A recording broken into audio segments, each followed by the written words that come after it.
Pag nagpa-picture kasi sa akin, may bayad eh. Thank you, sir. Wag sa akin, wag sa akin. Kay Lord kayo magpasalamat, ha? So, taga saan nga kayo? Kahapon pa kayo? Punta kayo kahapon dito? Paano nyo nalaman nandito ako? Project, tapos Si Chichester! Brother!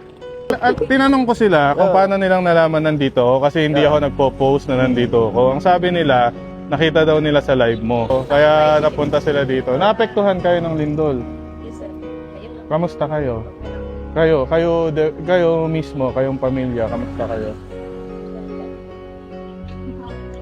Yung bahay nyo, kamusta? Okay lang, bahay namin, sir. Hindi naman na-damage. Pero walang nasaktan sa inyo. Lahat. Kahapon pa daw sila dito, pumunta kahapon. Kagabi, sir. Kagabi. Gusto lang magpa-picture. Pag nagpa-picture kasi sa akin, may bayad eh. May bayad 5,000. Ako yung nagbabayad.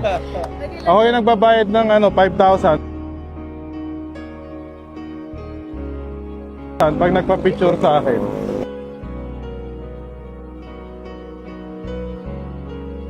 Yes, sir. Yes, sir. Thank you, sir.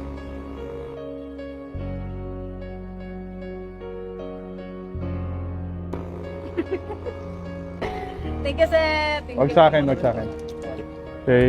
Kay Lord kayo magpasalamat, ha?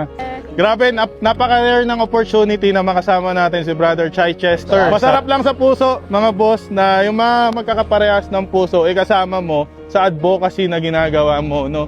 So, napaka-rare ng opportunity na magkakasama tayo, mga boss. May pag-asa pa ba kung susuko ka na? Larawan